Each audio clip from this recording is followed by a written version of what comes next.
Hello' মোৰ মৰমৰ ভাই ভণ্টিসকল, আজি আমি আলোচনা কৰিম BA ফাৰ্ষ্ট ছেমিষ্টাৰৰ EBS বা VSCৰ পাৰ্ট 1ত থকা কুৱেশ্যন এনচাৰখিনি। তোমালোকে প্ৰথমতে শ্বৰ্ট কুৱেশ্যনখিনি চাই লোৱা, তাৰপিছত আমি দীঘল কুৱেশ্যনখিনি পঢ়ি যাম। তোমালোকে শ্বৰ্ট কুৱেশ্যনখিনি প্ৰথমতে চাই লোৱা বা নোট কৰি ল'ব পাৰা বা স্ক্ৰীনশ্বট মাৰিও ল'ব পাৰা।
আহি গ'ল দীঘল প্ৰশ্ন উত্তৰ। চমু প্ৰশ্ন উত্তৰ যিটো 1 নম্বৰ দিয়া আছে, পৰিৱেশ বুলিলে কি বুজা, সেইটো তোমালোকে চাব, বহুত ইম্পৰ্টেণ্ট হয়।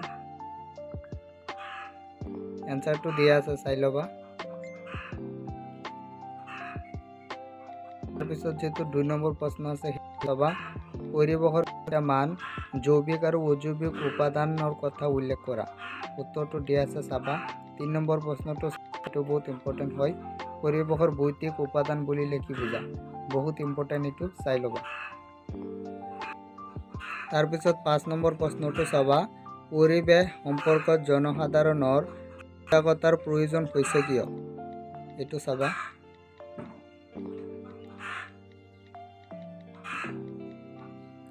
তাৰপিছত 8 নম্বৰ যিটো প্ৰশ্ন আছে এইটো চাবা, জনসংখ্যা বৃদ্ধিয়ে পৰিৱেশৰ ওপৰত কেনেধৰণৰ প্ৰভাৱ পেলাইছে, সেইটো বহুত ইম্পৰ্টেণ্ট হয়, চাবা।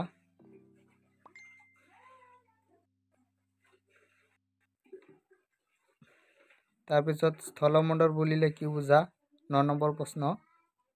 10 নম্বৰ প্ৰশ্নটো চাবা, জলমণ্ডল বুলিলে কি বুজা।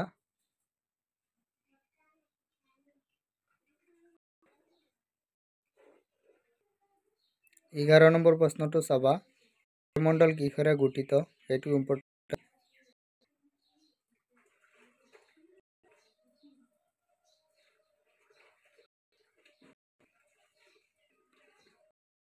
তাৰপিছত 13 নম্বৰ প্ৰশ্নটো চাবা, বায়ু অবিহনে পানী আৰু উদ্ভিদ জীয়াই থাকিব নোৱাৰে, বহলাই আলোচনা কৰা, সেইটো চাবা, বহুত ইম্পৰ্টেণ্ট হয়।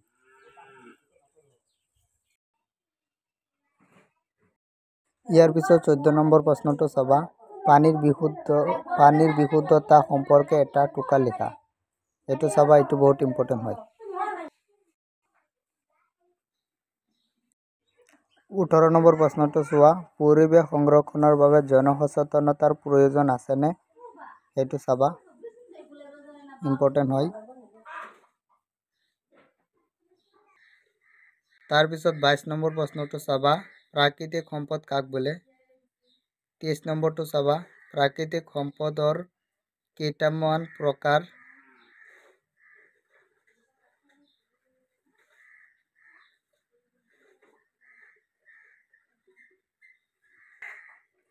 তাৰপিছত 24 নম্বৰটো চাবা, কেইবিধমান প্ৰাকৃতিক সম্পদৰ উদাহৰণ দিয়া, সেইটো চাবা।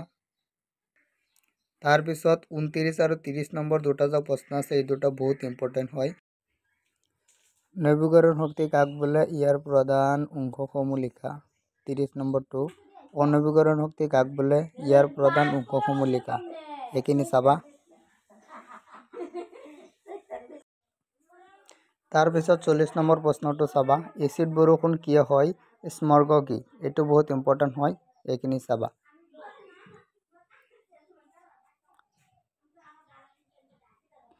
আৰু তোমালোকৰ এইখিনি প্ৰশ্ন উত্তৰ যদি PDF লাগে তেনেহ'লে মোৰ চেনেলটো ছাবস্ক্ৰাইব কৰি কমেণ্ট কৰা, মই তোমালোকক কণ্টেক্ট কৰি পেলাই PDF খিনি দি দিম।